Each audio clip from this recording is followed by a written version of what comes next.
Unbelievable run in Houston for J.J. Watt. And it's unfortunately marred by the absolute mayhem that is befalling that organization right now at the hands of Jack Easterby. I've never in my life seen like a poor man's Joel Osteen character just kind of take a franchise that wasn't ever here, but it was here, and just seemingly play how to lose your fan base in 40 days the way he has done over the last few months. And that is muddying the waters a bit on what JJ accomplished there, because I understand for Texans fans, you're like, you've got to be kidding me.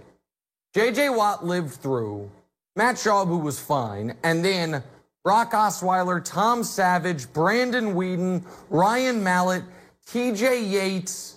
There's guys I'm forgetting, all the way to finally get to Deshaun Watson. And because of the way the organization from Bill O'Brien to then Jack Easterby was run, despite having Deshaun Watson, that's when JJ says it's time for me to go because we are drawing dead to win a Super Bowl. It's a shame.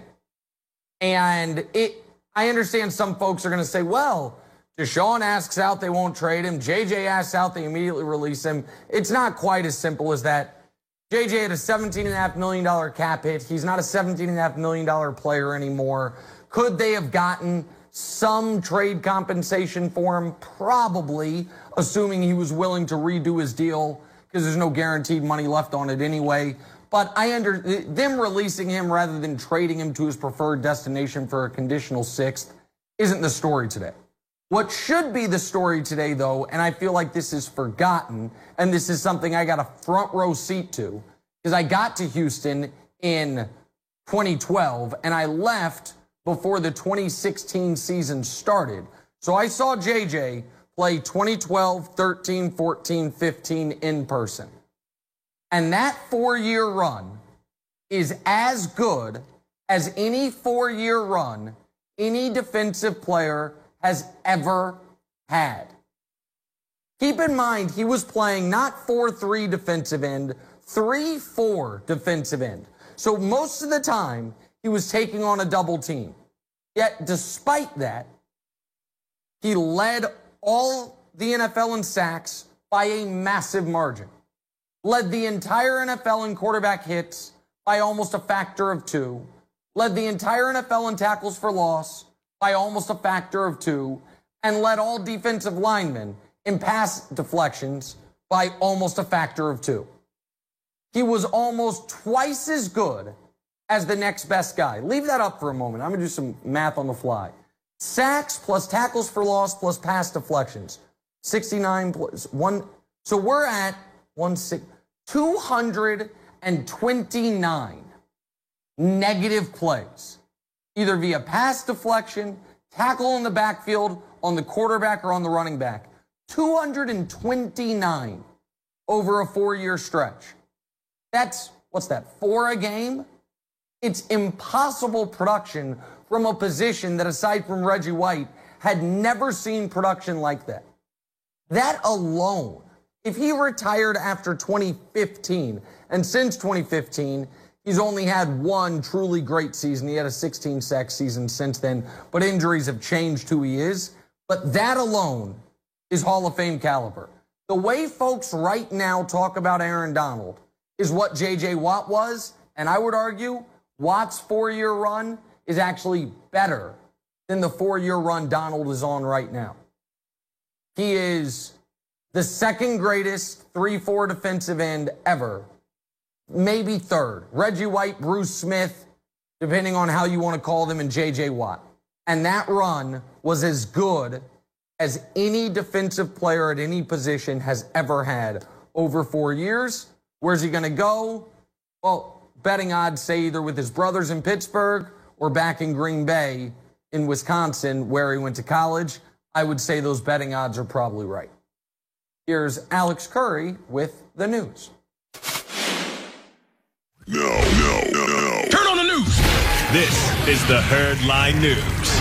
Well, Tom Brady Brady's offseason recovery has officially begun. He is set to have a minor knee surgery, which Bruce Arians described as a cleanup, but another report believes it's more serious than that. Ben Volin of the Boston Globe tweeted that Brady needs more than just a cleanup, saying, when it comes out, all it does is build his legend even greater. Now, I'm going to say his performance in the parade built his legend even greater for me, but this isn't a surprise.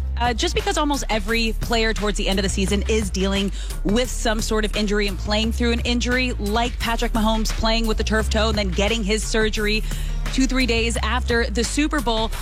But I am curious to see how long he has been playing with this injury and if it is more serious. If anyone can play through it and has the mental and physical ability to do it, it's Tom Brady. I mean, just remember, he just won his 7th Super Bowl. That's more than any NFL franchise, and he did it in his first year with the Bucs and at the age of 43. So am I shocked? No, but I am curious to hear, how long he's been playing with this, Nick. Well, the surprising part is Brady has been a guy, aside from week 1, 2008, when Bernard Pollard hit him low, he's never missed any time due to injury, and he's not a guy that is banged up a lot. Nicks and bruises like all NFL guys, but he's not banged up a lot. I will say this.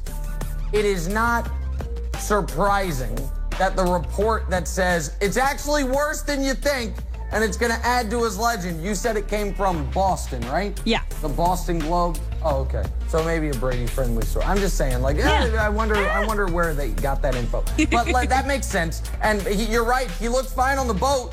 Yeah. With the trophy toss. He had a knee brace on. Re-aggravate it when he was stumbling off the boat after drunkenly. But aside from that, he looked really, really good out. But how relatable was Tom? That was the most relatable we've ever seen Tom Brady. Him actually kind of open up and not be that button-up Tom that we've seen throughout his whole career.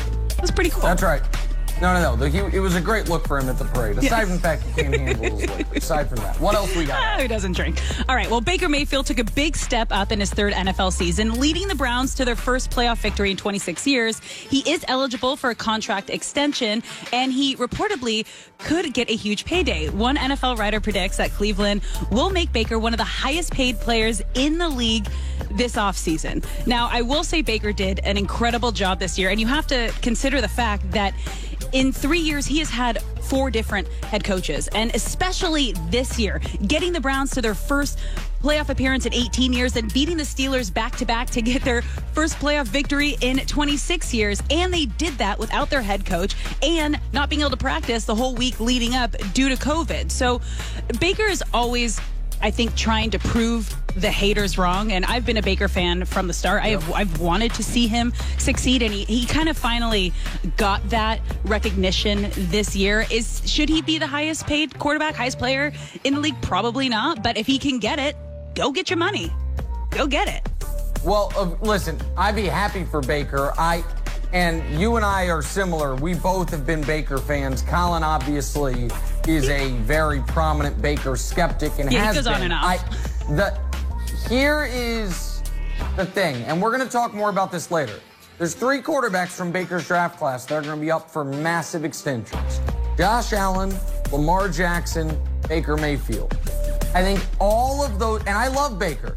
I think all those teams should try to learn the lesson from the Rams and the Eagles when they paid Goff and Wentz before they had to and instantly regretted it.